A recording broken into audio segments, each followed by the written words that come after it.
بسم اللہ الرحمن الرحیم۔ معزز خواتین و حضرات، السلام علیکم۔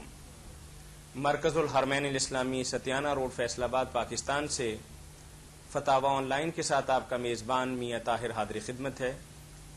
اسلامی تعلیمات اور سوال و جواب کا یہ پروگرام ہر روز عصر تا مغرب آپ کی خدمت میں پیش کیا جاتا ہے۔ اگر آپ کو بھی کوئی دینی، معاشی، معاشرتی اور روحانی مسئلہ درپیش ہو اور قرآن و سنت کی روشنی کے اندر آپ اس کے صحیح اور بروقت حل کے متلاشی ہوں تو ہمارا ٹول فری نمبر نوٹ کر لیجئے 080011777۔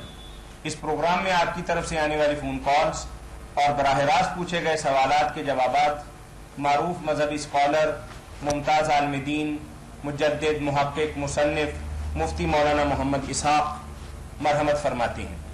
ہمارا ٹول فری نمبر دوبارہ نوٹ کر لیجئے 080011777۔ یاد رہے کہ اس پروگرام کی ریکارڈڈ سی ڈی مرکز الحرمین الاسلامی ستیانہ روڈ فیصل آباد سے دستیاب ہے اور یہ پروگرام مختلف کیبل نیٹ ورک کے ذریعے بھی آپ تک پہنچایا جاتا ہے۔ جی مولانا، ہمیں سب سے پہلا سوال موصول ہوا ہے۔ قرآن پاک اور مستند احادیث مبارکہ سے یہ بات ثابت ہے کہ حضور نبی مکرم صلی اللہ علیہ وسلم ہی خاتم النبیین ہیں۔ کیا سابقہ آسمانی کتب سے بھی یہ بات ثابت ہے کہ آپ صلی اللہ علیہ وسلم ہی نبی آخر الزمان ہیں؟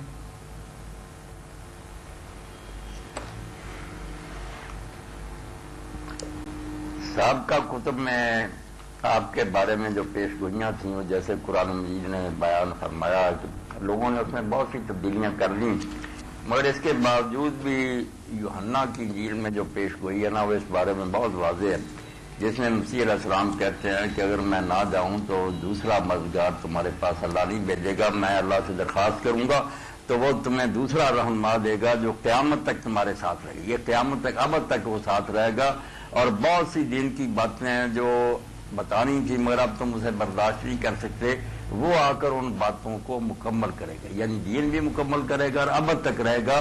یہ یوحنا کی انجیل میں پڑھنا چاہیے، اس میں بالکل یہی بات ہے کہ دین رسول اللہ کے زمانہ میں کامل بھی ہوا اور اب یہ تسلسل بھی اسی کا ہمیشہ قیامت تک یہی دین رہے گا، منسوخ نہیں ہوگا، کسی نئے رہبر کی ضرورت نہیں ہوگی۔ یعنی یوحنا کے اندر، یوحنا انجیل کے اندر بہت اچھی پیش گوئی۔ بارک اللہ فیک۔ مولانا، ایک بھائی نے ایک اور تحریری سوال آپ کی نظر کیا ہے۔ آج کل مارکیٹ میں کچھ ایسے قالین یا بیڈ شیٹس ملتی ہیں جن پر کسی انسان یا جانور کی تصویر بنی ہوتی ہے، کیا ان کا استعمال درست ہے؟ درست ہے، ان کا کپڑے میں کڑی ہوئی تصویریں جو ہے نا، صحیح بخاری اور سب کتابوں میں آتا ہے۔ اللہ کے رسول علیہ السلام نے جب تصویروں کو منع کیا نا تو کہہ دیا اللہ رقمن فی صوب، کپڑوں میں جو کاڑی جاتی ہیں نا، بنائی جاتی ہیں، ان کا کوئی حرج نہیں، باقی لٹکانا نہیں چاہیے عزت احترام سے۔ اس طرح بسترے، گدے وغیرہ جن کو پاؤں کے نیچے ہم رونتے ہیں وہ ٹھیک ہے، یعنی ایسے کرنے کے اندر ہاں کوئی حرج نہیں، ٹھیک ہے۔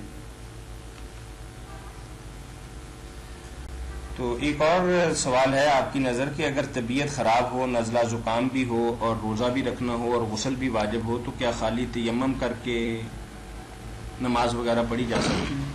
ہاں، اگر ایسی حالت ہو کہ نہانے سے بیماری ہو جانے کا یا بیماری بڑھ جانے کا اندیشہ ہو تو پھر تیمم کی اجازت اسی لیے تو اللہ تعالیٰ نے دی ہے، بالکل تیمم کر کے نماز پڑھے، روزہ آپ کا بالکل صحیح۔ ٹھیک ہے، یعنی اگر اس حالت کے اندر بندہ تیمم کر لے، ہاں بالکل کر لینا چاہیے۔ جی السلام علیکم۔ چلیے مولانا، پاکستان ایک اسلامی اور نظریاتی مملکت ہے، لیکن پھر بھی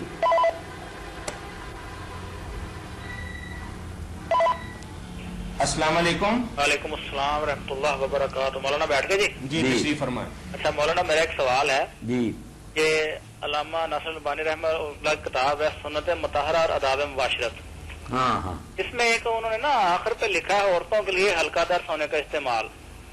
اس میں لکھا ہے کہ جو چاہے مرد کہ اپنی عورت کو سونے کا ہار پہنانا چاہے تو وہ اپنا آگ کا تو وہ سونے کا ہار پہنا دے، اگر کوئی آگ کی انگوٹھی پہنانا چاہتا تو وہ سونے کی انگوٹھی پہنا دے۔ اس کے متعلق ذرا تھوڑا سا وضاحت فرما دیں کہ ہم سے تو شروع سے یہی سنتے آ رہے ہیں کہ سونا عورت کے لیے جائز ہے، مرد کے لیے حرام ہے۔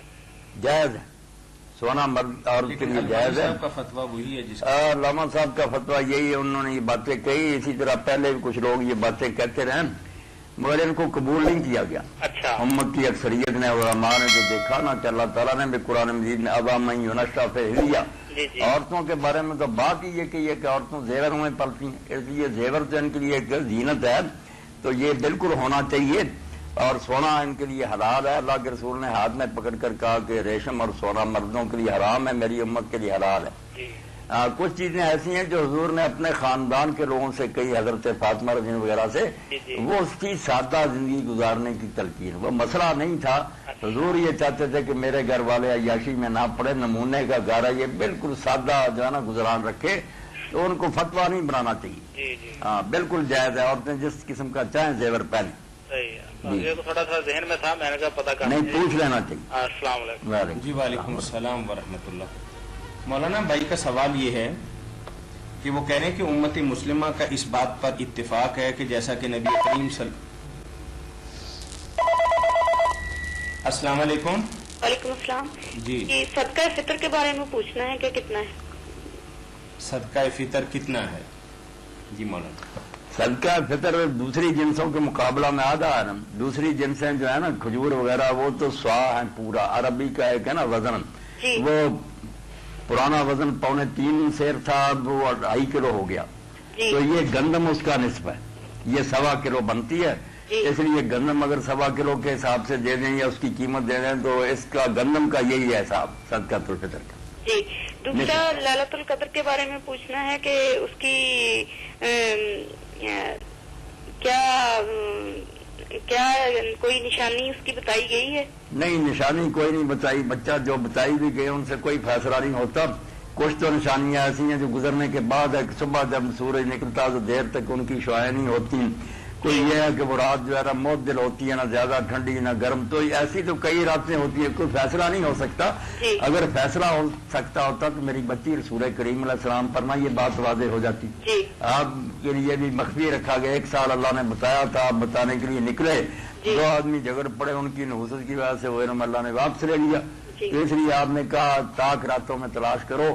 ویسے جو رات آج آ رہی ہے نا 23ویں، جی یہ بچہ زیادہ امکان ہے کہ ليلۃ القدر ہو، کیونکہ جس صحابی نے حضرت عبداللہ بن انیس جوہنی رضی نے پوچھا تھا نا کہ اللہ کے رسول میں جنگل میں رہتا ہوں، میرے لیے مشکل ہے کہ میں روزانہ مسجد نبی میں آؤں، جی. مجھے تو ایک رات بتا دیں جو مسجد نبی میں گزار لیا کر. تو حضور نے بتا دیا. وہ پھر ہر سال یہ کرتے تھے، سواری پر آتے تھے، سواری باہر باندھتے تھے، عصر کے بعد مسجد میں داخل ہو جاتے تھے اور فجر پڑھ کر صبح پھر یہاں سے چلے جاتے. ساری عمر وہ 23ویں رات میں نا ٹھہرتے. زیادہ اس بات کے بارے میں سوچنا چاہیے، جی. السلام تو اس رات سے بات کرنی چاہیے. جی وعلیکم السلام. وعلیکم السلام ورحمۃ اللہ. تو بہن نے سوال بھیجا ہے کہ پوری امت مسلمہ کا اس بات پر اتفاق ہے کہ اللہ کے نبی صلی اللہ علیہ وسلم نے فرمایا کہ نجومی اور کاہن سے سوال کرنا اور اس کی تصدیق کرنا یہ دار اسلام سے خارج ہونے والی بات. السلام علیکم. وعلیکم السلام. جی کیا حال ہے سر؟ جی بھائی. خیریت ہے بھائی، پوچھیں جو پوچھنا. اپنے اعتکاف چلا جی کہ اگر کسی وجہ تو یہ روزے شام میں 21 رات نہ بیٹھ سکے، اگر دوسرے دن بندہ بہنا چاہے تو پھر آپ بیٹھ جائے. چلو جتنے دن نصیب ہوتے ہیں وہ نہ چھوڑے. اگر کچھ دن رہ بھی گئے تو کوئی بات نہیں، جتنے دن بھی نصیب ہو جائیں کوشش کرنی چاہیے. دوسری بات اللہ ہے کہ قبول فرمائے. بیٹھ جائیں آپ بھی. مولانا ایک سوال بھائی کے سوال سے نکلا ہے کہ ہمارے ہاں عموماً تو یہی ہے کہ سنت رسول صلی اللہ علیہ وسلم یہی ہے کہ 10 دن کے لیے بیٹھیں اور پھر بعد میں ہم گنجائش نکالتے ہیں 3 دنوں کی. تو آپ کی بات سے تو ایسا لگ رہا ہے کہ جیسے 7، 8، 9 اور 5 دن بھی بیٹھا جا سکتا ہے. بیٹھا جا سکتا. یہ ہوگا نا کہ مسنون اعتکاف تو وہی ہے جو آخری اشرے کا پورا بیٹھے گا پھر ہی سنت پر عمل ہوگا نا. جو کم بیٹھے گا وہ نفلی ہو جائے گا. جتنے دن بیٹھے گا اس کا اگر اس کو مل جائے گا. جتنے دن بیٹھ سکتا بیٹھ. دوسری بات ہے کہ درود شریف نماز پڑھنا ہے. کیا پڑھنا ہے؟ درود شریف جی درود ابراہیم اگر پہلے تشہد میں پڑھ لینا تو پھر بھی ٹھیک ہے یا نہیں ہے؟ ہاں پہلے تشہد میں بھی اگر درود شریف پڑھ لے کوئی حرج نہیں. بڑے بڑے امام اور نیک لوگ اس کے بھی قائل ہیں. اور اگر عبدو و رسولوں کے بعد اٹھ جائے تو پھر بھی ٹھیک ہے. پہلے تشہد میں تو دعائیں بھی کی ہیں. محطا میں امام مالک رحمۃ اللہ علیہ حضرت عائشہ رضی اللہ تعالیٰ عنہ کا لکھتے ہیں امام عبداللہ بن عمر رضی اللہ عنہ کا کہ وہ سارے درمیانی تشہد میں بھی دعائیں کر لیتے تھے. اس لیے ان چیزوں سے نماز کا کوئی نقصان نہیں ہوتا. درود شریف اگر آپ پڑھ لیں کوئی سجدہ صاحب نہیں، اگر روک دیں پھر بھی ٹھیک. اگر کسی وجہ سے دوسرے تشہد آخری تشہد میں بھی درود شریف نہ پڑھا جائے، صرف اشہد ان لا الہ الا اللہ و اشہد ان محمد عبدہ و رسولہ کہہ کے سلام پھیر لیا جائے تو نہیں، یہ نہیں ٹھیک ہے، کیونکہ اللہ کے رسول علیہ السلام نے آخری تشہد کے بارے میں تو فرمایا نا، جب تم بیٹھو تو پہلے اللہ کی حمد کرو، پھر درود شریف پڑھو، پھر دعا کرو. یہ تو حکم کے طور پر آپ نے کہا نا، اس لیے پڑھنا چاہیے. آج کا اس طرح ہو جاتا ہے کہ سنتے انسان پڑھ لیتا ہے. ہاں، نہیں پڑھنا چاہیے، درود شریف کے بغیر نماز نہیں پڑھنی چاہیے. مطلب جماعت کھڑی ہو جاتی ہے. ہاں، تشہد پڑھتے پڑھتے درود شریف کا ٹائم ہی لگتا ہے. یہ جو باتیں ہیں نا کہ یہ فرض ہے، یہ واجب ہے، سنت ہے، یہ بعد میں لوگوں کی. میں یہ سنتوں کے اندر بات کر رہے ہیں کہ میں سنتیں ادا کر رہا تھا، ٹھیک ہے. آخری تشہد میں بیٹھا تھا تو اتنے میں جماعت کھڑی ہو گئی. ہاں، اب میں اگر درود پڑھوں گا، باقی دعائیں پڑھوں گا تو میں تکبیر تحریمہ سے محروم ہوں. تکبیر تحریمہ سے رہ جائے. اگر یہ بات آپ پوچھ رہے ہیں نا تو آپ کو چاہیے تھا کہ عبد و رسولوں کے بعد جیسے امام شافعی کہتے ہیں نا کہ درود شریف جو فرض ہے اتنا تو پڑھ دیتے، اللہم صلی علی محمد و علی آل محمد، اتنا کہہ کر سلام کہہ دیتے، دونوں قولوں پر امر ہو جاتا. ایسے آئندہ کر لیا کر، اگر جماعت ہو رہی ہے نا، آپ دیکھتے ہیں کہ جماعت کھڑی ہوگی تو اتنا ضرور کہہ دیا کہ اللہم صلی علی محمد. کہاں سے بات کر رہے تھے بھائی آپ؟ ہیلو جی، کہاں سے بات کر رہے ہیں؟ عارف والا سے. عارف والا ساہیوال سے. ماشاء اللہ، اللہ بہت شکریہ خیریت بھائی ہے، آپ کے کال کرنے کا. تندرستی دے اللہ. تو ان کا سوال یہ ہے کہ نجومی اور کاہن کے بعد انہوں نے کہا کہ پھر یہ اسلامی.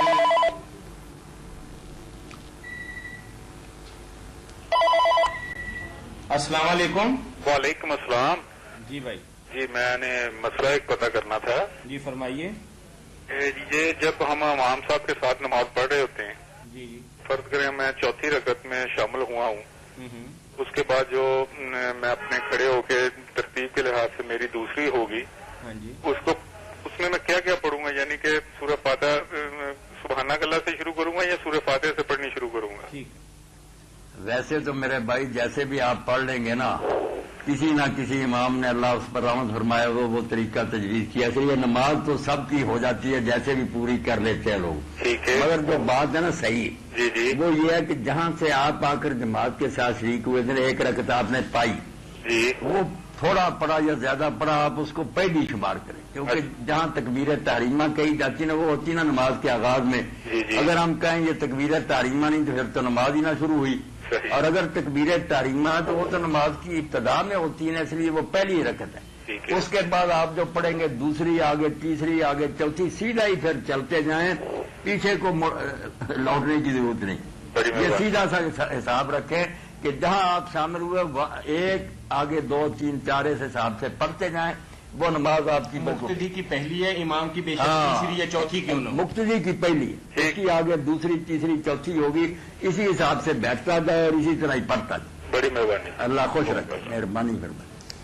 جی تو بہن نے بات کی ہے کہ پاکستان چونکہ اسلامی نظریاتی مملکت ہے تو پھر اس طرح کے نوسر باز مختلف جگہ پر بورڈ اور بینر لگا کے کس طریقے سے سادہ لوگ عوام کو، خاص طور پر عورتوں کو لوٹ رہے ہیں. جی السلام علیکم. جی جی میری بہن کی بات بالکل ٹھیک ہے، مگر نجومی اور کاہنوں کو وہ بیچاری رو رہی ہے. یہاں تو اعلانیہ روڈیں بنا کر کے ڈاکے پڑتے ہیں، السلام علیکم. برائے توا کے لیے بلے اٹھائے جاتے ہیں. جی السلام علیکم. اجاز بول رہا ہوں، سلیم ٹیکسٹائل کمپنی. جی بھائی. میں نے یہ سوال کرنا تھا کہ حج جو ہے جی یہ ذاتی پیسوں سے فرض ہے؟ اگر کمپنی بعض جگہ پہ ایسے ہے کہ کمپنی والے جو ہوتے ہیں وہ حج کرواتے ہیں. آج اخبار میں یہ آیا، میں اخبار میں پڑھ رہا تھا، انہوں نے لکھا ہوا تھا حج جو ہے وہ ذاتی رقم سے فرض ہے، کوئی کروائے تو اس کا ثواب نہیں ہوتا یا فرضیت ختم نہیں ہوتی. اس کے بارے میں کیا کہتے ہیں؟ نہیں، یہ بالکل غلط بات ہے. کہنا تو یہ چاہیے کہ جس شخص کے پاس ذاتی رقم ہو نا، جس سے وہ مکہ معظمہ کا آنے جانے کا سفر کر سکے اور بعد میں اپنے اہل و عیال کا خرچہ بھی واپسی تک چھوڑ جائے، تو فرض اس پر ہوتا ہے. اگر کسی کے پاس ایسے پیسے نہیں یا ہے بھی مگر کسی کمپنی وغیرہ نے یا کسی امیر آدمی نے کرایا تو جائز کیوں نہیں؟ جائز ہے، بالکل ثواب حج کا ملے گا، کرانے والے کو اللہ ایک حج کا اجر دے گا، کرنے والے کو بھی ایک حج مل جائے گا. اب یہ روکنا نہیں چاہیے. اچھا، یہ ٹھیک ہے، اخبار میں آج میں نے پڑھا تھا، اس لیے میں نے آپ سے کویشچن کیا. اور دوسرا یہ تھا کہ نماز کی حالت میں جی اگر دونوں ہاتھوں سے کوئی عمل کیا جاتا ہے جی تو نماز کہتے ہیں حرکت کبیرہ ہوتی ہے، اس سے نماز ٹوٹ جاتی ہے. مثلا بعض کا دونوں ہاتھوں سے قمیض کوئی صحیح کر رہا ہے، اس کے بارے میں کیا کہتے ہیں؟ دونوں ہاتھوں سے یا ایک ہاتھ سے بھی میرے بھائی اعجاز جو کپڑوں کو درست کرنا ہے تو بری بات، کیوں کپڑوں سے کھیلنا ہے، وقار سے بیٹھنا چاہیے، مگر اگر کوئی کرے نا تو یہ پھر کثیر کیا ہے. نہیں، اللہ کے رسول علیہ السلام اپنی نواسی کو حضرت امامہ رضی اللہ تعالیٰ عنہ کو جماعت کراتے وقت گود میں اٹھائے رکھتے تھے، جب رکوع سجدے میں جاتے نیچے اتار دیتے، پھر اس کو پکڑ لیتے، تو یہ سارے کام کرتے تھے. اور یہ بھی ثابت ہے کہ تہجد کی نماز میں اگر آپ ہوتے، کوئی آتا اور دروازہ کھٹکھٹاتا تو دروازہ قبلہ کی رخ تھا، آپ اسی طرح چلتے جاتے، دروازہ کھولتے اور واپس پچھلے پاؤں لوٹ آتے. نماز اتنی کوئی چھوئی میو نہیں اعجاز بھائی جس طرح لوگوں نے بنا رکھی ہے. اللہ کی طرف توجہ ہونی چاہیے، فعل کثیر کوئی نہیں. اکثر یہ جو امام ہوتے ہیں وہ دونوں ہاتھوں سے پیچھے قمیض صحیح کر رہے ہیں، کاٹن پہنی ہوتی ہے، یہ نماز میں یہ عمل تو نہیں نہ کرنا چاہیے؟ نہیں، یہ کام تو غلط ہے. بالوں کو چھیڑنا یا کپڑے درست کرتے رہنا یہ کوئی عقل مندی کی بات نہیں. نماز میں تو اللہ کی طرف متوجہ ہونا چاہیے. آزاد جو ہے وہ بالکل ساکن ہونے، کوئی چیز حرکت نہ کرے، بالکل وہ ساکن ہو جائے، ہونا تو یہی چاہیے. مگر اگر کسی نے کر لیا تو یہ نہیں کہنا چاہیے کہ نماز نہیں اس کی دی. ٹھیک ہے، تھینک یو، السلام علیکم. وعلیکم السلام. وہ بھائی نے جو بات پوچھی ہے مولانا، بے شمار ادارے کارکردگی بنیاد پر یہ کہتے ہیں کہ جو بندہ یہ ٹارگٹ اچیو کر لے گا اسے حج پہ بھجوا دیں گے، یا ملازمین کی قرآن اندازی کر کے ایک بندے کو بھجواتے ہیں. بہت اچھا کرتے ہیں، ایسے اداروں کو اللہ برکت دے. جی السلام علیکم. وعلیکم السلام. وعلیکم السلام ورحمۃ اللہ. جی پوچھیں میری بہن. ہیلو، ہیلو، السلام علیکم. وعلیکم السلام. جی بہن کہاں سے بات کر رہی ہیں آپ؟ ٹھیک ہے، اپنی سے. جی فرمائیے، کیا پوچھیں نا جو پوچھیں گے آپ؟ پوچھنا. آپ سے یہ پوچھنا تھا کہ اگر مردہ خواب میں کوئی چیز دے کے جائے تو کیسا ہوتا ہے وہ؟ بہت اچھا. بہت اچھا. اور لے جائے تو یہ اچھا نہیں خواب ہوتا، جی. اگر دے جائے تو بہت اچھی بات. اگر مبارک کوئی چیز دے جائے تو یہ خواب بہت مبارک ہے، لے جائے تو اس میں ذرا نقصان کا اندیشہ ہوتا. اللہ رحم فرمائے. نہیں، وہ میرے پھپھا جان کی ڈیتھ ہو گئی تھی. جی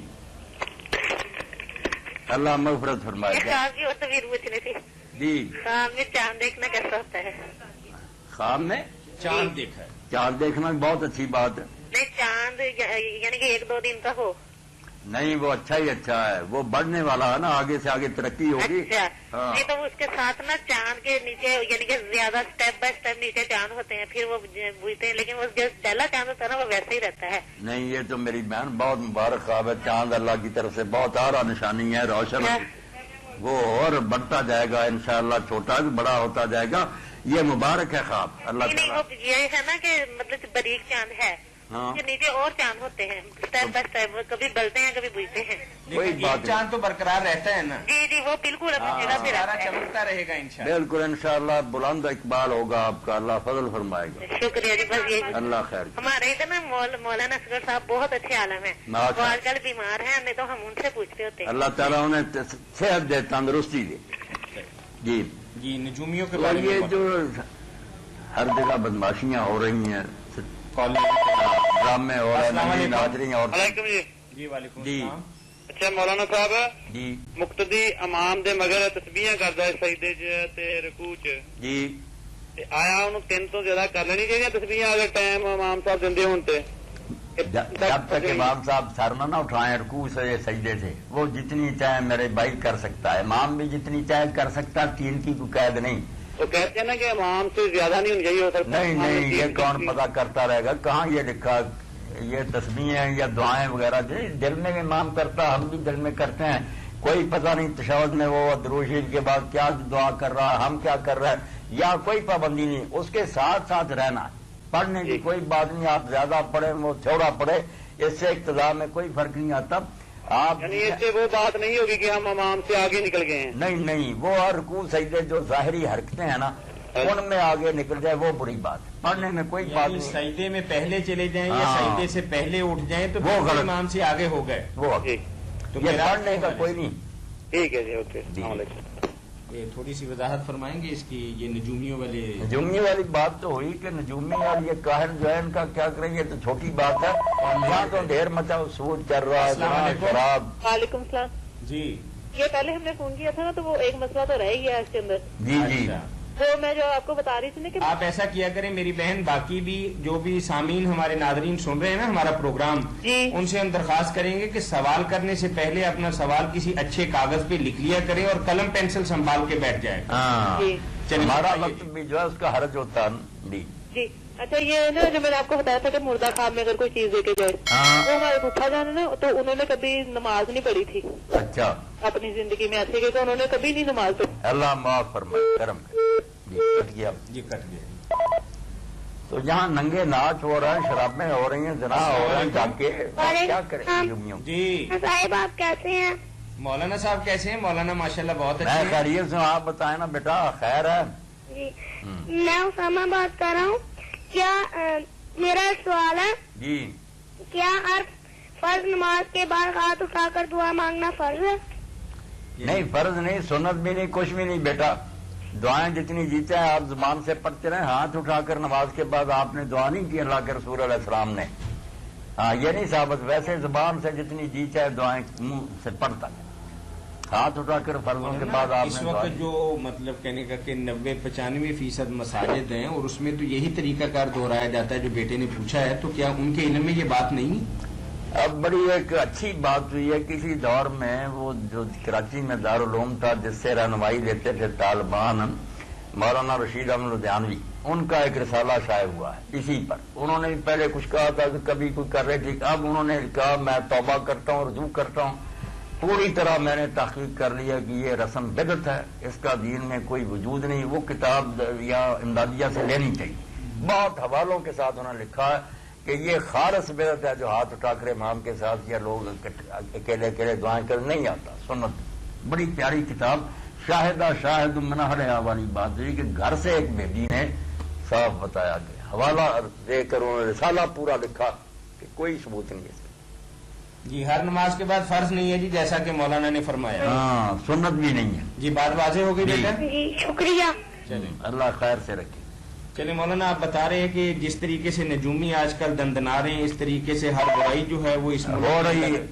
یہ ہماری بدقسمتی، ہر گناہ کو چھوٹ ملی ہوئی ہے. السلام نیکی علیکم. کی راہ تنگ کی جا رہی ہے. جی السلام علیکم. وعلیکم السلام. یہ رابطہ کیوں کٹ جاتا ہے؟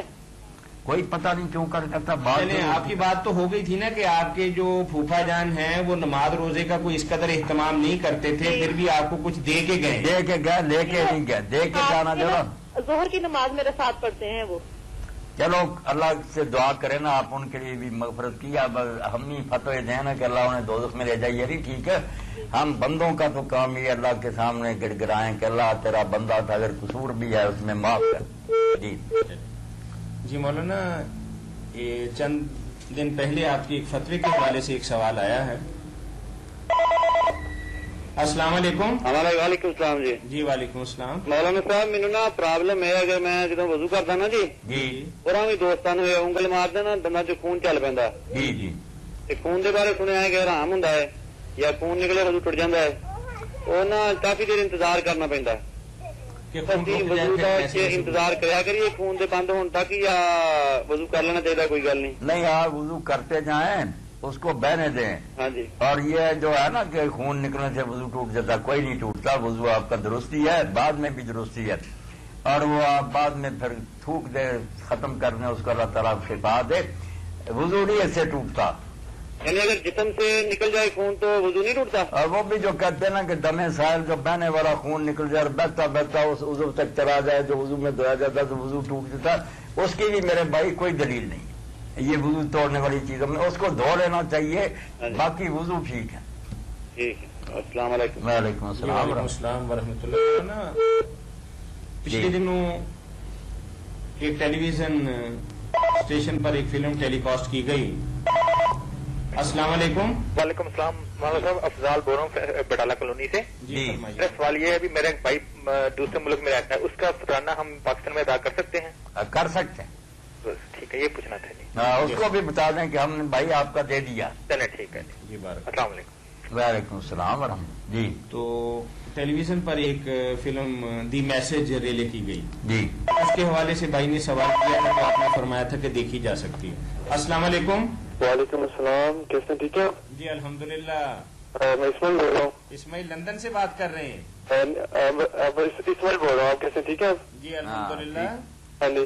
تو ماشاء اللہ آپ کی سیڈی ملی تھی، بہت اچھا پروگرام جا رہا ہے، بہت سارے فون جا رہے ہیں. ماشاء اللہ، اللہ آپ کو خیریت سے رکھے، بہت خوشی، لوگوں کا بھی فائدہ ہو لوگوں کا. تو ماشاء اللہ بہت خوشی ہے اسماعیل، اللہ خیریت سے رکھے. ہاں جی، تو یہاں میں نے اپنے دوست ابابوں کو بھی دی آپ کی سیڈی، تو انہوں نے کافی پسند کی ہے. اچھا ماشاء اللہ. ہاں جی، دیا انہوں نے کریں، کہا کہ مطلب عالم آن لائن سے کافی بہتر ہے.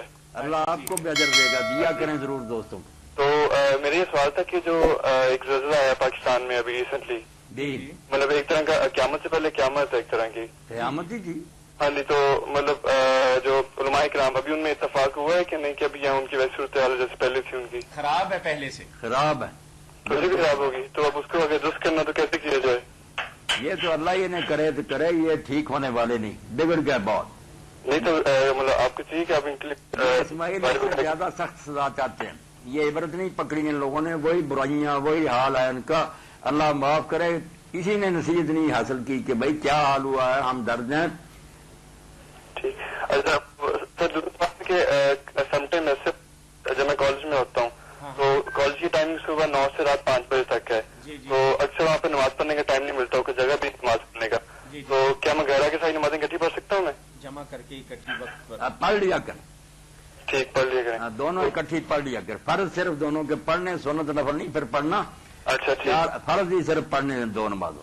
ٹھیک. اور کبھی کبھی ایسا ہوتا ہے جیسے جمعے کے دن ہوتا ہے تو اس دن چھٹی مجھے 1 بجے ہوتی ہے، جمعہ 1:30 بجے ہوتا ہے، تو کبھی کبھی ہوتا ہے کہ جمعہ میں رہ جاتا ہے، تو میں کیا کروں؟ 2 رکعتیں پڑھا کروں یا پھر اثر کی ظہر کی نماز پڑھا کروں؟ میں بچہ اگر جمعہ نصیب نہ ہو تو پھر 4 فرض ہی پڑھنے چاہیے نا، زور ہی پڑھنی ہوتی ہے نا، جمعہ نکل گیا تو.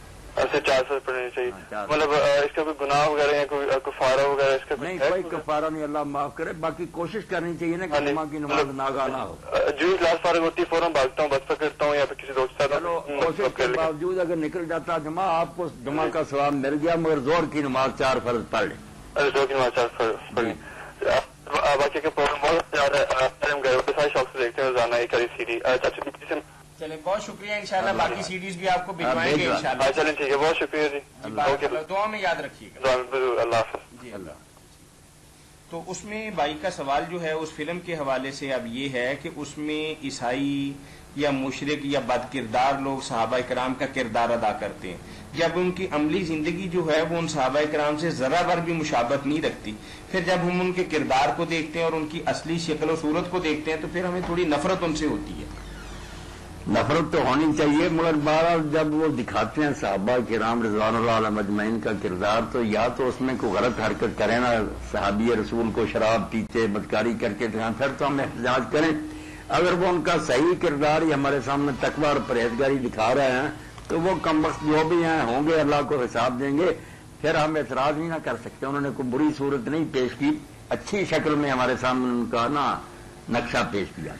جی یعنی مطلب اس میں کوئی حرج والی نہیں، حرج والی بات. لیکن اس میں کچھ علماء کے تحفظات تو ہوں گے اس بارے میں. چلو تحفظات ہیں تو ہونا ہی چاہیے، مگر کیا کریں لوگوں کو اس ذریعہ سے اگر رسول انبیاء کا صحابہ کا کچھ پتہ چل جائے گئے گزرے دور میں تو یہ بھی غنیمت ہے. لوگ کتابیں پڑھتے درس میں شامل نہیں ہوتے. صحیح بات ہے. چلیں گھر بیٹھے کچھ نہ کچھ رہنمائی کچھ ملتی ہے دین کی رہنمائی. چلیں ایک صاحب بھی ہمارے ہاں تشریف فرما ہے آج کی مجلس کے اندر، تو ان کا ایک سوال آپ کی نظر ہے کہ جب زلزلہ آیا تو وہی بات جو بیٹے نے لندن سے بتائی ہے کہ قیامت سے پہلے قیامت تھی، تو بعض لوگوں نے اس قیامت کے حوالے سے یہ بات کہنی شروع کر دی کہ یہ قیامت ہی کی نشانی ہے اور قیامت اب آیا ہی چاہتی ہے اور دنیا کا نقشہ بدل جانا ہے، اور یہ باتیں کس حد تک شرعی اعتبار سے درست ہیں؟ نہیں، زلزلے تو اس سے بڑے بڑے بھی آئے پہلے بھی، اور بالکل کئی تہذیبیں اور امتیں اللہ تعالیٰ نے بالکل ان کا نشان مٹا دیا. اب تو کچھ بچ گئے ہیں، رہا ہی نہیں نشان ان کا. تو یہ قیامت کے نمونے تو ضرور ہیں. جن لوگوں کو یہ اعتراض نا کہ پہاڑ کدھر جائیں گے، کیسے قیامت آئے گی، اللہ نے دکھا دیا کہ پہاڑ ٹکڑے ہو کر گر رہے تھے، اور اس طرح ہی دریا جو اوپر جو جیسے اللہ فرماتا ہے وہ سب چیزیں ہو گئیں. تو نمونے کہنا چاہیے، مگر قیامت جو ہے اس کے بارے میں جو آپ نے علامات بتائی ہیں، بڑی علامتیں، ان میں سے کوئی بھی نہیں ہوئی. نزول عیسیٰ علیہ السلام ہے، ظہور مہدی ہے، یاجوج ماجوج کا خروج ہے، 3 جگہ زمین کا زمین میں دھنس جانا ہے، لینڈ سلائڈ ہوں گے نا مشرق مغرب میں، درمیان لے لیں پھر بات عرب میں السلام نیچے علیکم. چلی جائے گی زمین. السلام جی، مولانا اسحاق صاحب. جی جی مسئلہ پوچھنا تھا کہ عورتوں کے اعتکاف کے بارے میں کیا حکم ہے؟ کہ مطلب وہ ایک کمرے میں ہی مقید ہو، کوئی بات نہیں کر سکتی، باہر نہیں جا سکتی، اس کے بارے میں ذرا روشنی ڈالیں گے آپ. جی عورتوں کے اعتکاف کے بارے میں؟ عورتوں کا اعتکاف اگر وہ گھر میں کرنا چاہتی ہیں تو یہی طریقہ ہے میری بہن کہ اگر تو کوئی کمرہ علیحدہ ملتا تو اس میں بیٹھ جائیں، اس کو ہی مسجد اپنی سمجھیں، اس کے اندر ہی رہیں، جی یا نہیں تو کسی ایک جگہ جان نماز بچھا لیں، اس جان نماز کے ہی رقبے کو سمجھیں کہ میری مسجد یہی، وہاں سے بلا عذر نہ اٹھیں نہ کہیں جائیں، اچھا تو بالکل اللہ اجر دے گا۔ یعنی گھر کے اندر ہی اپنی حد بندی کوئی جگہ مقرر کر رہے ہیں وہیں بیٹھے۔ جی بہتر، تو مطلب باہر کسی ضرورت کے تحت بھی نہیں ضرورت جو ہے نا پخانہ پیشاب ہے یا اس قسم کی کوئی مجبوری، اس کے لیے اٹھنا، ورنہ وہیں رہنا، ذکر بات کرنا، وہیں سونا۔ شکریہ، اللہ خیر سے رکھے، مہربانی۔ جی یہ روحانی علاج معالجے کے متعلق ایک بھائی نے سوال بھیجا ہے، کیونکہ جی السلام علیکم۔ السلام جی وعلیکم جی السلام۔ مولانا صاحب ہے، جی فرمائیے کیا فرمایا میری بہن۔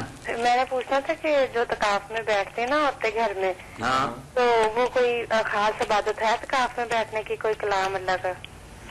نہیں، کوئی خاص بات نہیں میری بہن، وہی بات جو 5 وقتہ نماز ہے اس کے ساتھ نفل نمازیں ہیں وہ کرے، قرآن مجید کی تلاوت کرے، باقی چیزیں زیادہ نہ کرے، قرآن مجید پڑھے اور درود شریف پڑھے، استغفار کی بہت کثرت کرے، معافی اللہ سے بہت مانگنی چاہیے، استغفر اللہ ربی واتوب الیہ، استغفر اللہ استغفر، اس کی جتنی تسبیح ہو سکے نا، اور خاص کر کے تہجد کے وقت تو اللہ فرماتا نا بالاسحار ہم یستغفرون، جب سحری کا وقت ہوتا تو نیک بندے اس وقت بہت معافیاں مانگتے ہیں، اللہ خود چل کر آتا نا عرش سے اور کہتا کہ ہے کوئی معافی مانگنے والا میں اس کو بخشوں، تو اس لیے اس وقت زیادہ نا یہی تسبیحاں کرنی چاہیے، استغفر اللہ استغفر اللہ۔ میری بہن اگر معافی مل گئی، اللہ نے بخش دیا تو سارے مسئلے حل ہو جائیں، اگر بخش دی نہ ہوئی تو سب کچھ کیا دراز رہ جائے گا۔ اچھا جی بس، اللہ مہربانی فرمائے۔ جی یعنی جسمانی طور پر یا طبی طور پر علاج کروانا کسی غیر مسلم سے اس کی کوئی ممانعت نہیں ہے۔ جی السلام علیکم۔ وعلیکم السلام۔ جی بھائی، یہ طاہر صاحب نے؟ جی بول رہا ہوں۔ یہ صاحب جی بھائی بول رہا ہوں۔ آواز ایک دم بند ہو جاتی ہے نا جی تھوڑی۔ اچھا چلے فرمائیے کیا پوچھیں گے آپ؟ جی مولانا صاحب سے ایک سوال پوچھنا ہے جی کہ یہ جو سفر کے دوران سواری کے اوپر کہتے ہیں فرض نماز ادا نہیں کرنی چاہیے، اتر کے نیچے گاڑی وغیرہ سے تو قبلہ رو ہو کے پڑھنی چاہیے، یہ 2 دن پہلے بھی مولانا نے اس کے متعلق جواب دیا تھا، اب پھر آپ کے لیے بتا دیتے ہیں۔ ذرا مہربانی۔ میں نے بتا دیا تھا بھائی کہ وہ سواریاں جو تھی نا جو اپنے بس میں ہوتی تھی، اپنا گھوڑا یا جہاں جی چاہ روکا اور اتر کر نماز قبلہ رخ پڑھ لیا، وہ وقت نہیں رہا۔ جی اب یہ گاڑیاں ہمارے بس میں یا ٹرینیں یا دوسری، تو یہاں پھر مسئلہ کشتی والا بن گیا، علماء نے اتحاد جب کیا تو پتا چلا کہ یہ گھوڑوں والی بات نہیں، یہ جیسے کشتی میں نا مسافر اسی میں نماز پڑھ لیں، جدھر وہ جی چاہے گھومتی جائے، ایک مرتبہ قبلہ رخ ہو کر شروع کر لیں۔ تو ٹرین میں یا بس میں اگر آپ کو موقع ملے کہ قبلہ رخ ہو کر آپ اللہ اکبر کہہ سکے تو اچھی بات ہے۔ اصل مسئلہ ہوائی جہاز کا ہے صاحب ہمارے لیے تو۔ ہوائی جہاز میں بالکل آپ جدھر کو وہ جاتا ہے نا، اتنا تو پتا چلتا ہوگا نا کہ قبلہ ادھر ہے، وہ بتاتے بھی ہیں۔ جی بتا دیتے ہیں۔ شروع کرتے وقت آپ نا اللہ اکبر کہیں قبلہ رخ ہو کر، اچھا جی، پھر بے فکر ہو جائے، جدھر کو جی چاہے جہاز کا رخ ہو جائے آپ پڑھتے رہے، کھڑے ہو کر پڑھ سکتے ہیں، تب اگر بیٹھ کر سیٹ پر پڑھ سکتے ہیں پڑھے، نماز ٹھیک ہے، لیٹ نہ کریں۔ تو دوسرا مسئلہ یہ پوچھنا تھا کہ یہ جو سنت موقدہ اور غیر موقدہ ہیں جی ان کو پڑھنے کا طریقہ ایک ہی ہے؟ ایک ہی ہے، یہ تقسیم لوگوں نے اپنی طرف سے کی ہے، ساری چیزیں جو نا موقدہ سنتے ہیں یا غیر موقدہ سب نفل ہیں، سورہ کریم علیہ السلام کے سارے طریقے ہیں، پڑھنے کا ایک ہی طریقہ ہے۔ یہ کہتے ہیں جی پہلی 2 پڑھ لیں تو اس کے بعد پھر سبحانک اللہ سے شروع کریں۔ یہ صرف اثر اور جو عشاء سے پہلے 4 رکعتیں پڑھتے ہیں نا ان کے بارے میں کہتے ہیں، باقی نہیں۔ یہ کہتے ہیں جو اثر سے پہلے پڑھی جاتی ہیں، یہ بھی بعض والوں نے یہ مسئلہ نکالا ہے، امام حنیفہ رحمۃ اللہ علیہ ان کے شاگردوں نے نہیں لکھا، اسی لیے مولانا عبداللہ لکھنوی رحمۃ اللہ علیہ حنفی لکھتے ہیں کہ یہ متاخرین کی من گھڑت بات ہے، کوئی بات نہیں، 4 رکعتیں جس طرح دوسری پڑھی جاتی ہیں اس طرح ہی پڑھنی، کوئی سبحانک اللہ نہیں پڑھنی نہ کوئی۔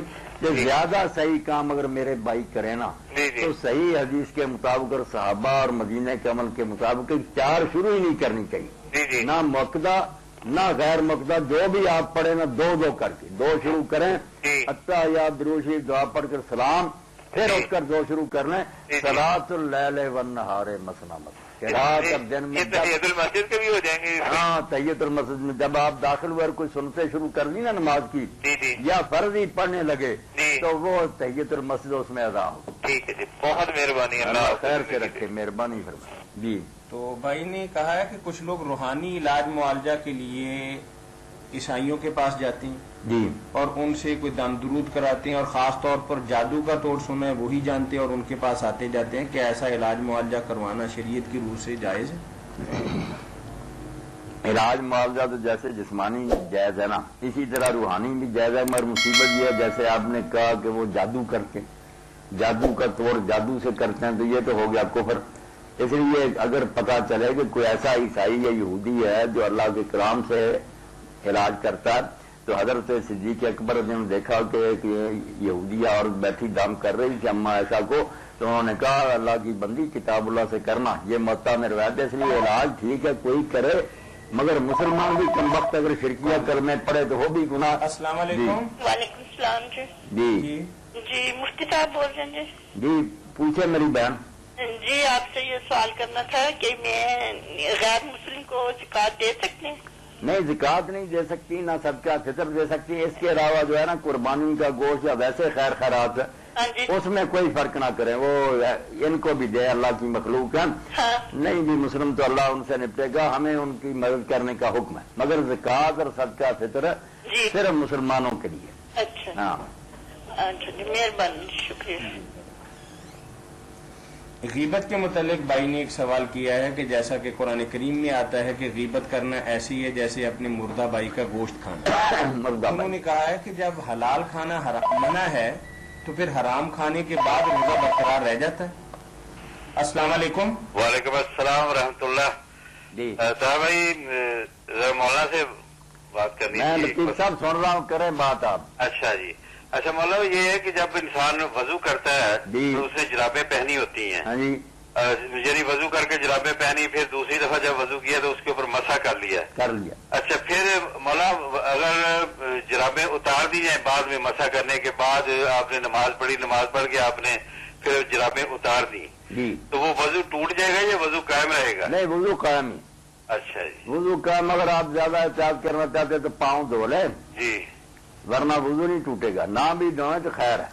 اچھا جی. یہ ایسے میں نے پوچھا تھا کہ وہ کہہ رہے تھے پھر ساتھ ہی وضو نہیں، یہ بالکل ایسے ہی بات ہے اسد اللہ صاحب، جیسے کوئی آدمی سر پر مسح کرے جی. اور بعد میں بال کٹوا دینا. آج ہی مسئلہ ہوا تھا، ایک بچے نے وہ آیا تھا ڈسکو سے، اس نے کہا میں بہت بڑے اہل حدیث عالم گئے تھے، درون سے مسئلہ پوچھا کہ ناخن کتروا لیے. جی جی. بعد میں وضو کے انہوں نے کہا نہیں وضو نہیں رہا. میں نے کہا یار عجیب بات ہے. میں نے بہرحال محلہ نکال کر دکھائی کہ سر کے بال بھی کترا رہے تو مسا کہیں نہیں اڑ گیا، بال اڑ گیا، مسا خیر ہے.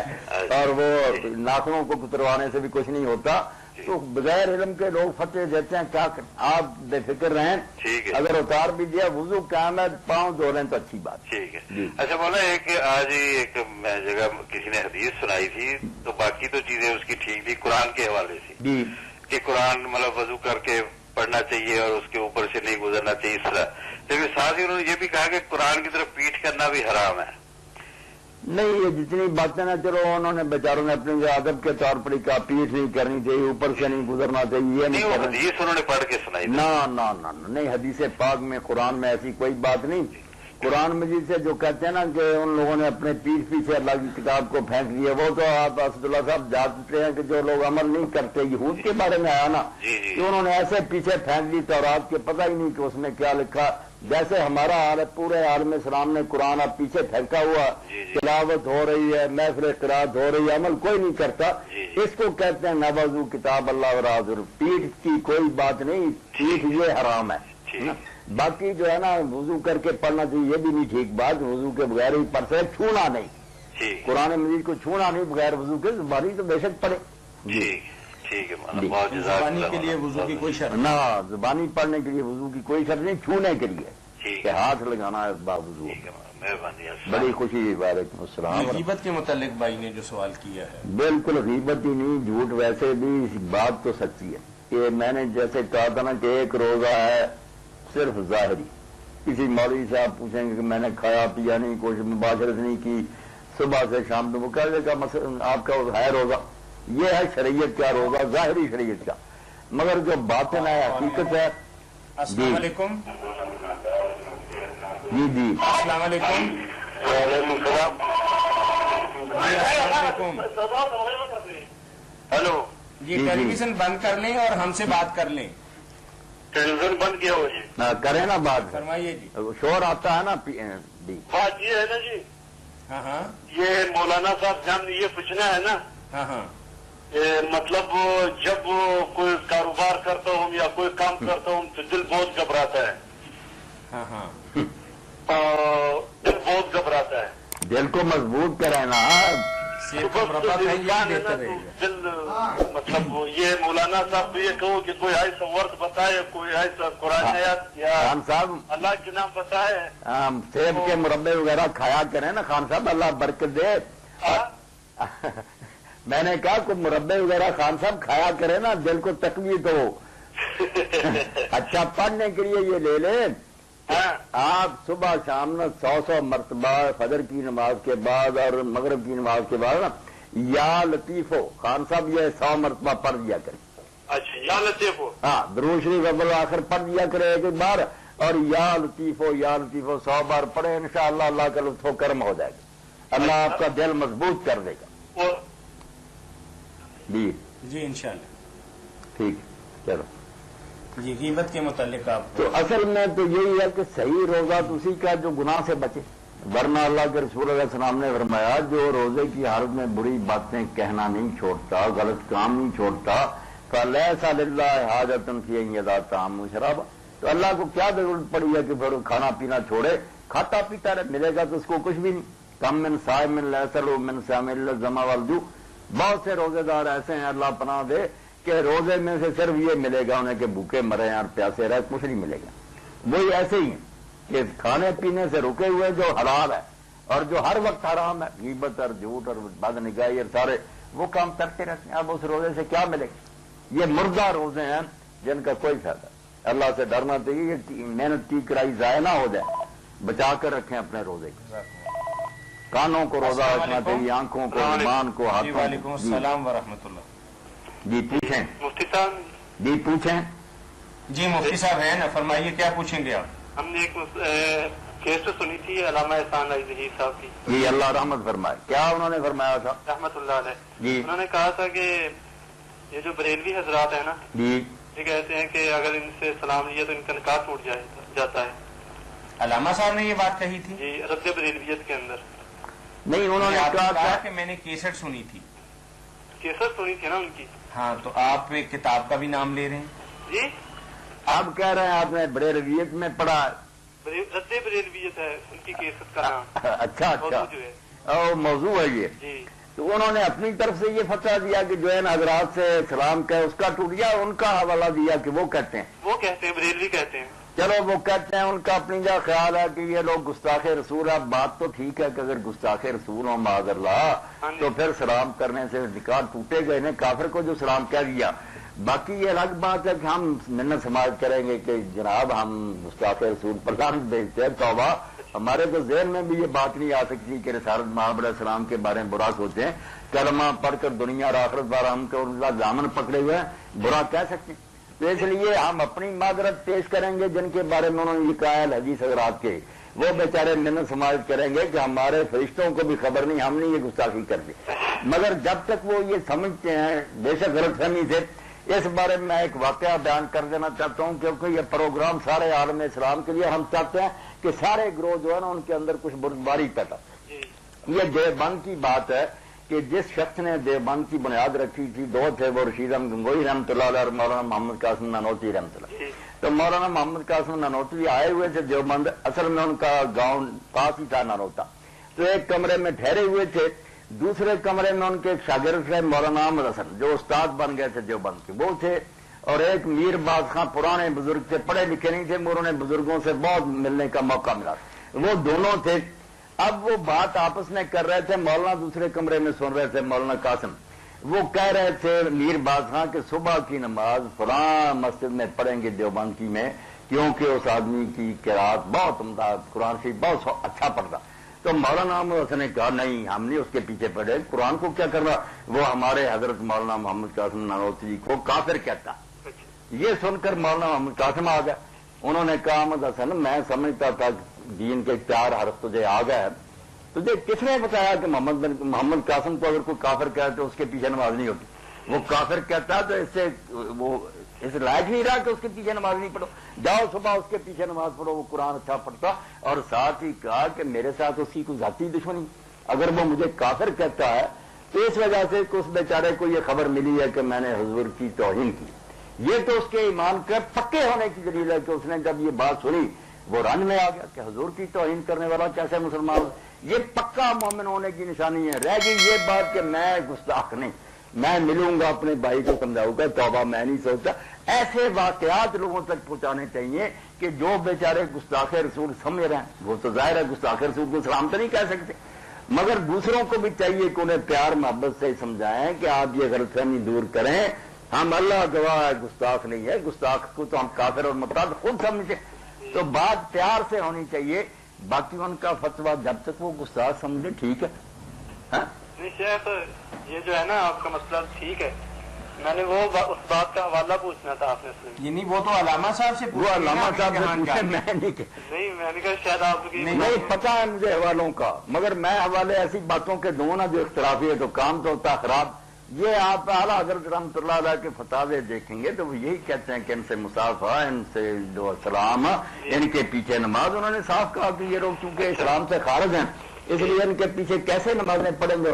وہ سارے فتاوے چھٹے ہوئے ہیں, حسام الرحمین وغیرہ اور محمد, اس کے جواب میں وہ سب چیزیں آپ پڑھ سکتے, چھپی نہیں ہیں, مگر ان کو ہم اچھالیں اپنے بزرگوں کی باتوں کو تو فساد تو پھیلے گا. ہم تو چاہتے ہیں کہ وہ ان کی باتیں لیں جن سے لوگ اکٹھے ہو جائیں. ٹھیک ہے, بالکل آپ کی بات. بہت شکریہ بھائی, بڑی خوشی ہوئی, اللہ خیر سے رکھے. جی تو کوئی گناہ بھی اگر کرتا نا, حرام سے روزہ افطار کرتا, حرام کو کیا روزہ اس کا. السلام علیکم. وعلیکم السلام. جی بھائی, مجھے ایک سوال پوچھنا ہے. جی فرمائیے. جیسے ایک بندہ دوسرے بندوں کی نسبت زیادہ رش ڈرائیونگ کرتا ہے, ہاں ہاں, ظاہری بات ہے زیادہ چانسز ہیں کہ وہ کسی کو نیچے کچل دے گا اور کسی کو نقصان بنے گا کسی کو. جی جی, تو لوگ کہنے والے یہ کہہ دیتے ہیں کہ جی اگر جو بھی اس کے نیچے آ گیا یا زخمی ہو گیا کہ جی اس کی لکھی ایسے تھی, ہاں ہاں, اس کی قسمت میں یہ تھا, اس کے مقدر میں یہ دکھ دیکھنا تھا. صحیح بات ہے. کیا یہ صحیح ہے؟ اگر اس کو دیکھا جائے تو بعض لوگ یہ بھی کہتے ہیں کہ اگر تو میں برا ہوں, برے اعمال کرتا ہوں تو یہ تو میرے مقدر میں لکھا ہوا تھا. اگر کوئی ایک آدمی گناہ کرتا ہے تو یہ تو آلریڈی اس کے مقدر میں لکھا ہوا ہے کہ اس نے ایسے گناہ کرنا ہے. یعنی زندگی میں جو بھی معاملہ ہوتا, یہ بات میرے بھائی نا اتنی سادہ نہیں کہ اس کو ہم آسانی سے حل کر سکیں. بات ان کی بھی ٹھیک ہے کہ سب کچھ لکھا ہوا, اور یہ بھی ہے کہ ہم ذمہ دار ہیں کہ یہ کام کرو نہ کرو, ہمیں اختیار ملا. یہ دونوں چیزیں بجائے وقت نبھانی ہیں.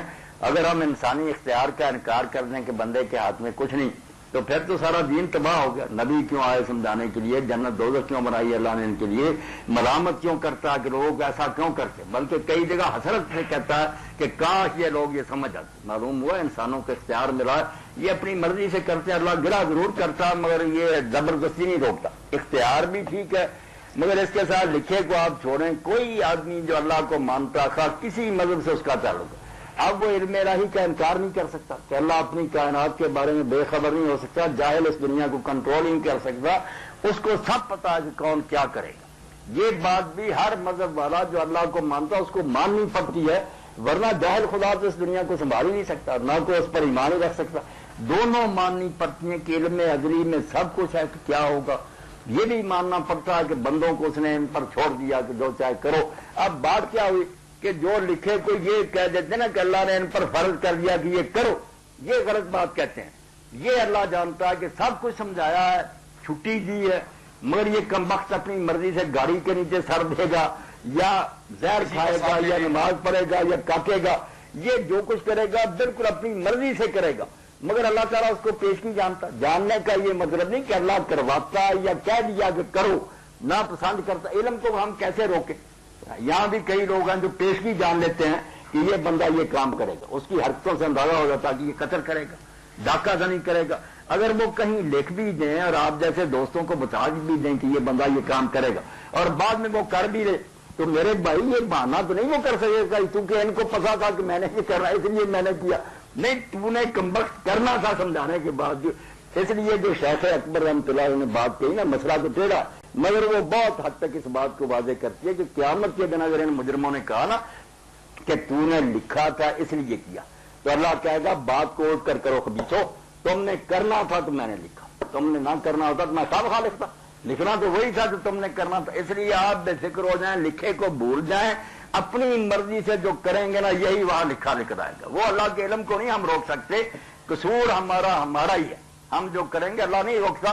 میں اگر بول رہا ہوں یہ بھی اللہ کے علم میں. اگر میں چپ ہو جاؤں اسی وقت مجھے کوئی شاید زبردستی نہیں بلائے, میں چپ کر سکتا ہوں میرے اختیار میں, مگر وہ بھی اللہ کے علم میں ہوگا کہ اب یہ چپ کر گیا. تو انسان جو کچھ کریں گے اپنی آزاد مرضی سے اللہ ان کو پیشگی جانتا ہے. اس پیشگی جاننے کو لکھنا کیا ہے تو جیتا کیا ہے علم الہی. اب اس سے کوئی مک نہیں سکتا. جو اللہ کو مانے گا وہ علم بھی مانے گا, یہ بھی مانے گا کہ انسان نہ کرتا. یہ دونوں بھی ایک چیزیں مانتے. جی میرے بھائی ریاض بھائی ایک چھوٹی سی مثال میں بھی عرض کرتا ہوں, بات پہنچ رہی ہے آپ تک؟ جی جی جی. اس میں یہ تھا کہ میں نے ایک کتاب میں پڑھا کہ حضرت عمر فاروق رضی اللہ تعالیٰ عنہ کے دور میں ایک بندے نے چوری کی جی. تو آپ نے فرمایا کہ قانون شریعت کی روح سے آپ کا ہاتھ کاٹ دیا جائے گا.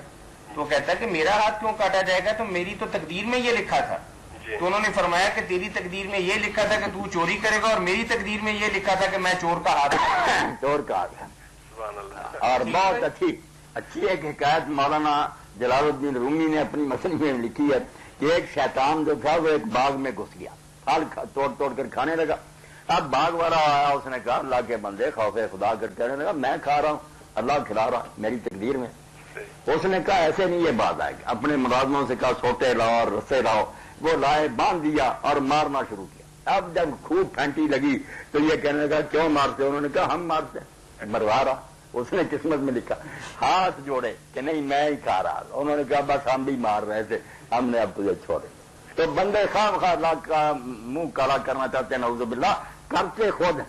اگر وہ پیشگی جانتا آپ نے کیا کہنا. آپ جو کریں اپنی مرضی سے وہی وہاں لکھا نکلے گا, کوئی رکاوٹ نہیں ڈالے گی وہ لکھی ہوئی چیز آپ کے ساتھ. جی ریاض صاحب آپ کا شکریہ. بڑی خوشی ہوئی, اللہ تعالیٰ حاضرین اور ناظرین کی طرف سے جو آپ کوآپریٹ کر رہے ہیں, یہ گلیکسی کے مالک ہیں ماشاء اللہ. اللہ تعالیٰ ریاض صاحب آپ کو برکت دے. بہت شکریہ بھائی آپ کی محبت. السلام علیکم. وعلیکم السلام ورحمۃ اللہ. ایک بھائی نے بہت ہی ایسا سوال کیا ہے کہ جو سمجھ سے بالا تر ہے. جی وہ فرماتے ہیں کہ جی السلام علیکم. ہیلو جی السلام علیکم. جی جی وعلیکم السلام ورحمۃ اللہ. مولانا صاحب کو بھی میرا سلام عرض کیجیے. جی وعلیکم السلام ورحمۃ اللہ. پوچھیں میری بہن. ہاں جی, میرا مسئلہ یہ ہے کہ میرے ہسبینڈ نے اپنی فرسٹ وائف کو نا ڈائیورس کر کے میرے ساتھ شادی کی. جی تو بعد میں اس کو لے بھی آئے 5-6 ماہ کے بعد. تو کہتے ہیں وہ تو ڈائیورس جو میں تمہیں دکھانے کے لیے بنائی تھی, تمہیں منانے کے لیے. تو میں نے کہا یہ تو غلط بات ہے. تو اس کے آپ نے بے شک مجھے منانے کے لیے بنائی, وہ ڈائیورس تو ہو گئی, تو اب آپ کا اس کے ساتھ رشتہ نہیں. انہوں نے اس بات پہ جھگڑا کر کے مجھے امی کے پاس بھیج دیا. کیا کر دیا؟ امی کے پاس بھیج دیا. 6 سال کے بعد انہوں نے کہا کہ جب تک تم اس کو ایکسپٹ نہیں کرو گی نا میں نے نہیں تمہیں لانا. اور اب انہوں نے کیا کیا, یہ اس کو ایکسپٹ نہیں کرتی تو میں نے اس کو رکھنا نہیں, انہوں نے مجھے چھوڑا ہے.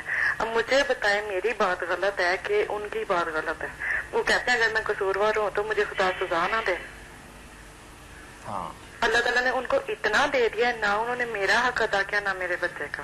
اللہ رحم, اللہ نے ہدایت دی. کیا بات ہوئی ذرا مجھے بتا. مطلب وہ کہہ رہی ہیں بہن کہ میرے میاں کی پہلے کہیں شادی ہو چکی تھی. اچھا, انہوں نے مجھے کہا کہ میں نے طلاق دے دی ہے. اچھا, مجھے راضی کر لیا, میری شادی ہو گئی. اب شادی کے بعد پہلی میسز کو لے آئے اور کہا کہ میں نے تو جھوٹ موٹ طلاق دی تھی, بلکہ دی نہیں تھی, تمہیں راضی کرنے کے لیے سارا ڈرامہ رچایا تھا.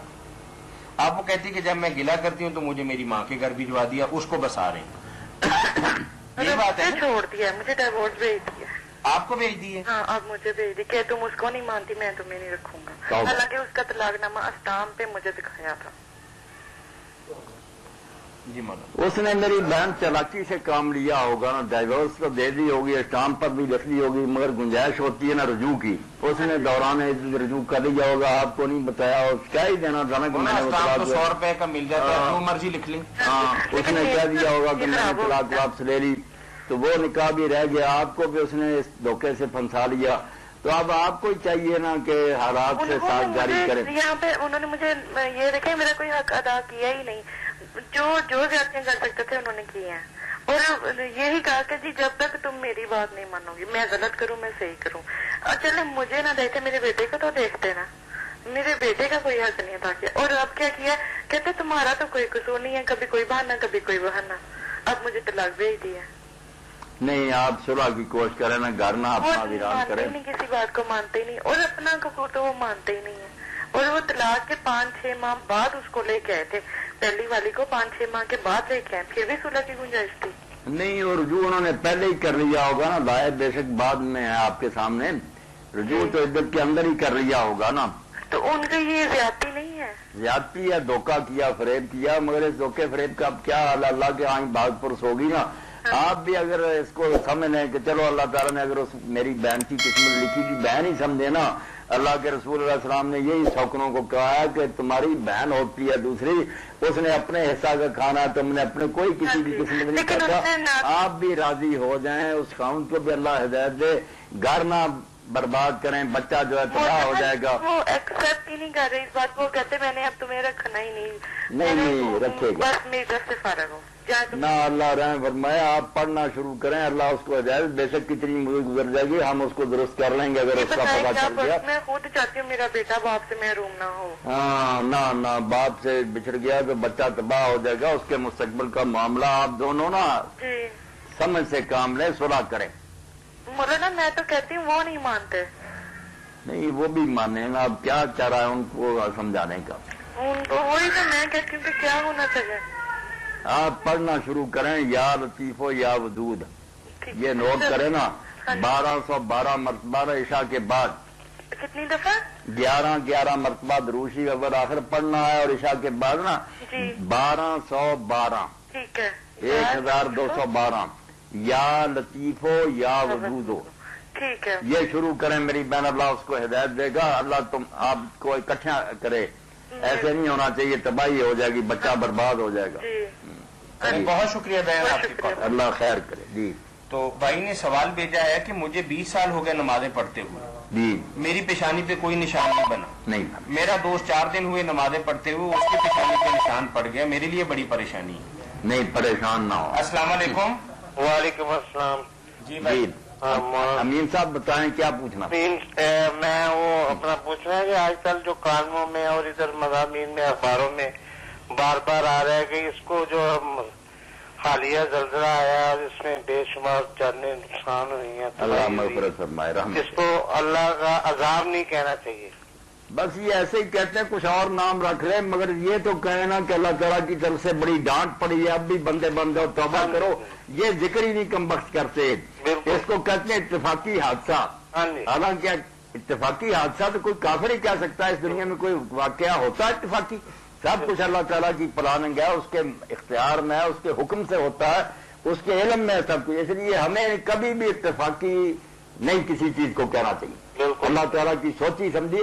اب اس میں غور کرنا چاہیے کہ اللہ تعالیٰ کی یہ ناراضگی معلوم ہوتی ہے یا خوش معلوم ہوتا ہے. ناراض نظر آئے تو فوراً جھک جائیں، نمازیں پڑھے، توبہ کریں. ادھر نہیں یہ کم وقت آتے یہ کہہ کر اتفاقی حادثہ جیسے خدا ہے ہی نہیں، یا بنا کر کہیں چلا گیا، اب یہ دنیا خود بخود اسی طرح چل رہی ہے. یہ پکے دہریے مرد اور بے دین ہے. ایسی بات مومن نہیں کہہ سکتا. مومن کا بھی یقین ہے کہ دنیا بنائی جو اس نے اس کے ہاتھ میں. یہ اتفاقی کا لفظ کوئی مسلمان اپنی زبان سے نہ کہے. وکان امر اللہ قدر مقدور، اللہ کے سارے کام طے شدہ. جی دوسرے لوگوں کو جو ہے نا جن پہ نہیں ہے ان کو سبق سیکھنا چاہیے. ہاں وہ عبرت پکڑے ہیں. جو وہاں فوت ہو گئے، کچھ پکڑے گئے، کچھ بیچارے شہید ہو گئے. ہاں دونوں طرح کے لوگ ہیں وہاں. یہ تاج صاحب سے ایک منٹ ذرا بات کریں. جی فرمائیے بھائی. تاج صاحب وہ اپنا کہہ رہے تھے نا مولانا صاحب کسی چینل پہ، نیشنل لیول کے چینل پہ کبھی پروگرام کر رہے ہیں کوشش. ہاں تو اس پہ کہاں تک کامیابی ہوئی ہے؟ 0. ابھی جی 0 سے بھی نیچے کہہ لیں. ابھی 0 سے. اللہ تعالیٰ چلیں، بہت مہربانی فرمایا اللہ پاک. جی وہ ماتھے پہ محراب نہیں بنی تو بندہ کہتا ہے کہ میری نمازیں پھر قبول نہیں ہے، اس کی تو قبول ہوئی نا. نہیں جی کال یہ کوئی نہیں. السلام علیکم. جی یہ کوئی قبولیت کی نشانی تو نہیں؟ قبولیت کی نشانی نہیں، ویسے ہونا چاہیے جیسے اللہ کہتا ہے نا سیما فی وجوہ من اثر السجود. سجدوں کے نشانوں کی وجہ سے ان کے نشان پڑ جاتا ہے. یہ ہونا چاہیے. آخر اتنی مدت آدمی پڑ رہا ہے تو یہ کوشش کرنی چاہیے نا. ماتھا خوب اچھی طرح زمین پر رکھا کرے نا. اگر نرم سا ہی رکھیں تو پھر کیا نشان پڑنا. دباؤ ڈالا کریں پوری طرح، عاجزی پوری طرح.